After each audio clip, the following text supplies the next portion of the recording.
बाबा साहब अम्बेडकर ने हमें SC ST दो भाइयों को एक किया है, तो हमारा जिम्मेदारी है कि हम एक ही रहें और उसको एक रह के ही हम अपना आंदोलन की अपने संघर्ष को आगे बढ़ाएं। बालाग्राम जी, ऐसा तो अगर ये 21 तारीख को आंदोलन होता है तो इस आंदोलन में की मेन मांग यही होनी चाहिए कि पूरे देश के अंदर जितना भी सफाई कर्मचारी वर्ग है वो बिल्कुल रेगुलर हो और सरकार के द्वारा हो।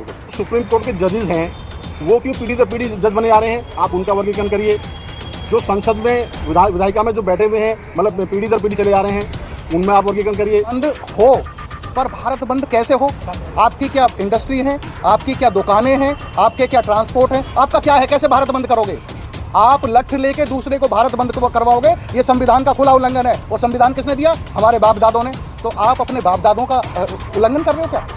अधिकार मांगने हैं तो लिखने पढ़ने के लिए लगभग 1000 रिट पिटीशन सुप्रीम कोर्ट में इसमें जाने वाली है।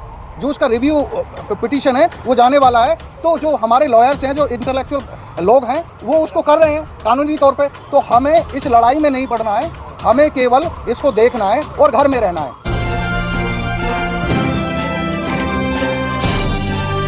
आप देख रहे हैं पब्लिक आवाज टीवी।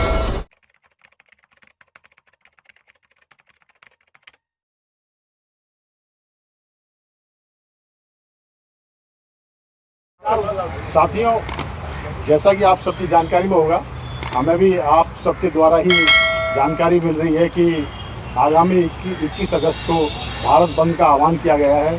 वो इस संदर्भ में है कि 1 अगस्त 2024 को जो माननीय सर्वोच्च न्यायालय द्वारा जो एक निर्णय आया है कि SC ST वर्ग में वर्गीकरण और क्रीमी लेयर का, इस संदर्भ में मेरा आप सभी से करबद्ध प्रार्थना है, करबद्ध निवेदन है कि ये जो आदेश आया है ये बिल्कुल असंवैधानिक है, बिल्कुल इलीगल है।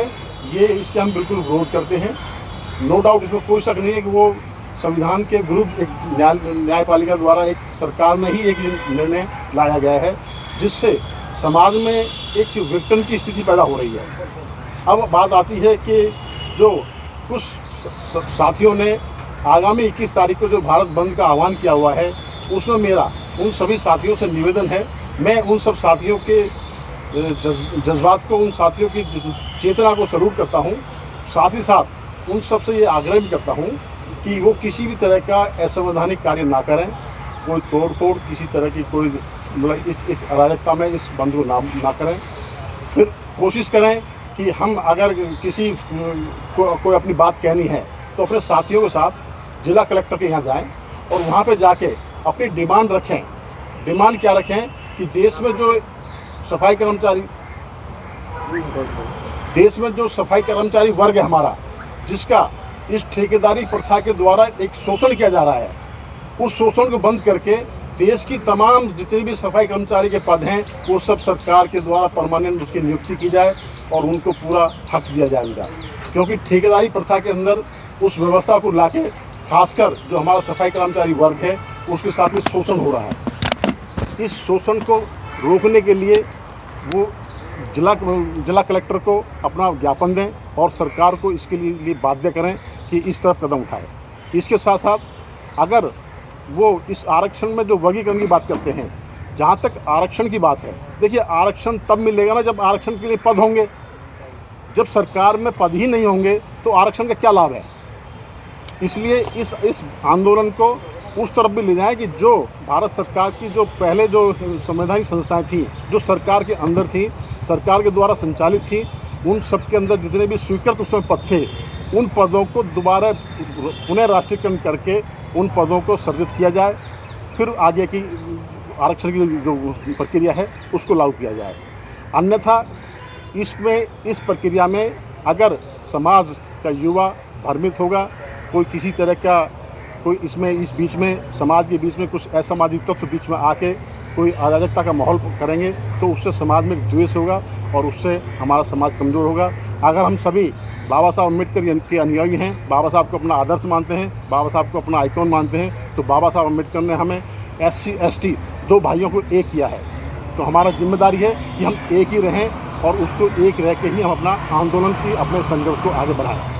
बालाग्राम जी, ऐसा तो नहीं है कि वाल्मीकि समाज ने कॉल ये दी है कि अगर चमार अगर भारत बंद करता है तो हम उनके विरोध में खड़े होंगे?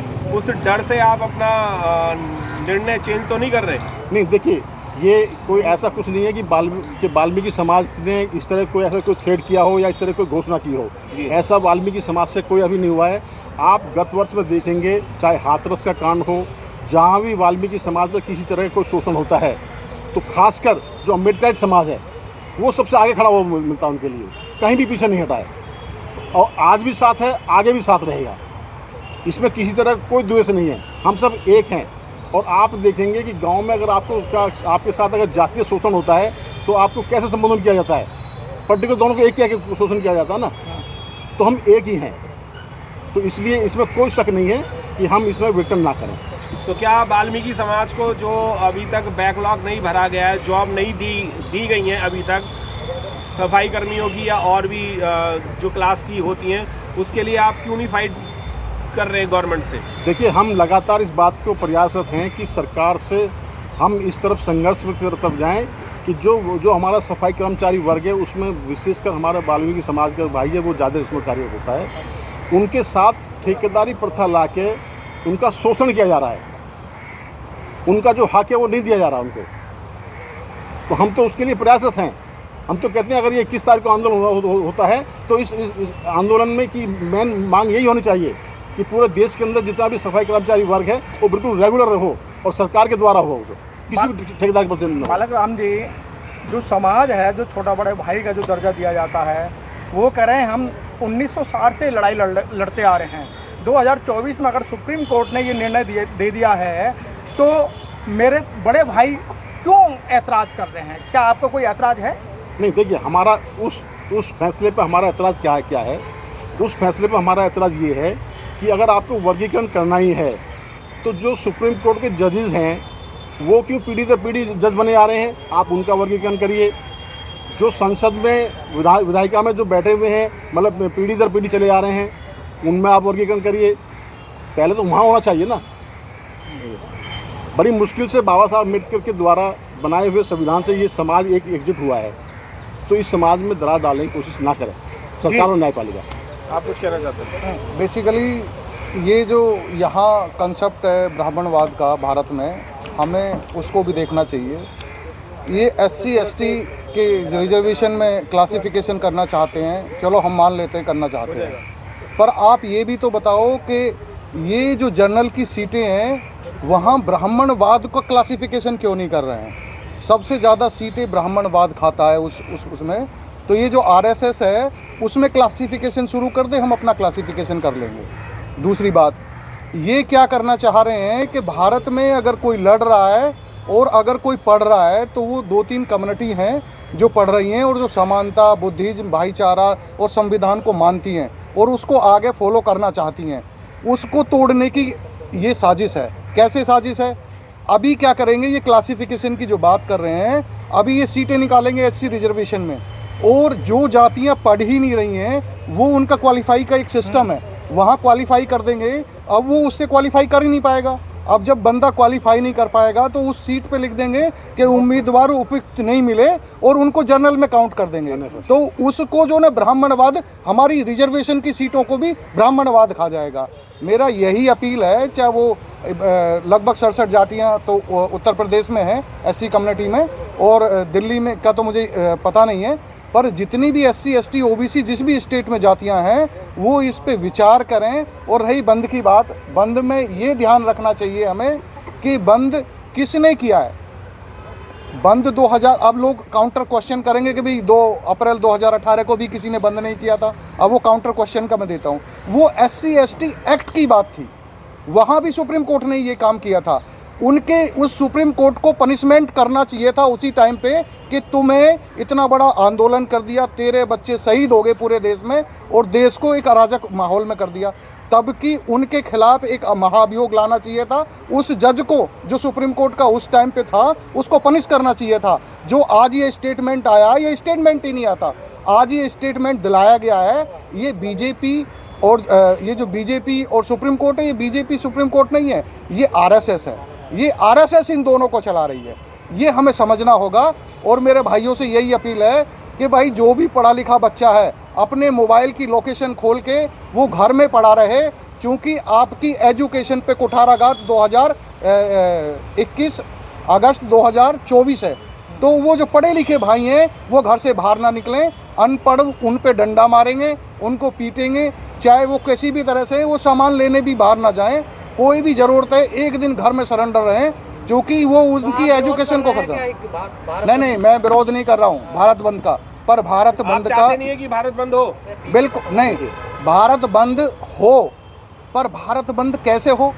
आपकी क्या इंडस्ट्री है, आपकी क्या दुकानें हैं, आपके क्या ट्रांसपोर्ट हैं, आपका क्या है? कैसे भारत बंद करोगे?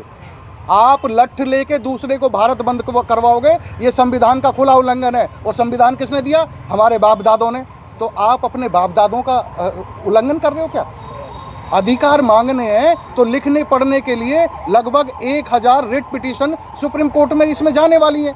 जो उसका रिव्यू पिटीशन है वो जाने वाला है।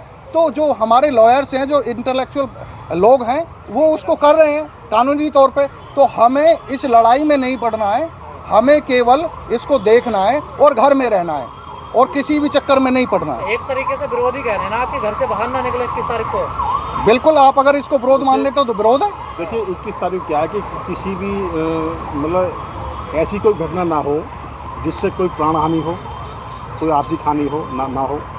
देखिए जहाँ तक आप संघर्ष की बात करते हैं, ये भारत बंद नहीं एक संघर्ष होता है। मैं आप सबके माध्यम से युवाओं से एक निवेदन करूंगा कि हमारा संघर्ष होना चाहिए कि इस देश का, अगर हम इस देश को प्यार करते हैं, इस देश में शिक्षा का राष्ट्रीयकरण हो, स्वास्थ्य का राष्ट्रीयकरण हो, जितनी भी आर्थिक मतलब एक आर्थिक संस्था है, बैंकिंग सेक्टर है, इंश्योरेंस सेक्टर है, उनका राष्ट्रीयकरण हो, तभी इस देश में आरक्षण का भी लाभ मिल पाएगा। अगर इन व्यवस्थाओं का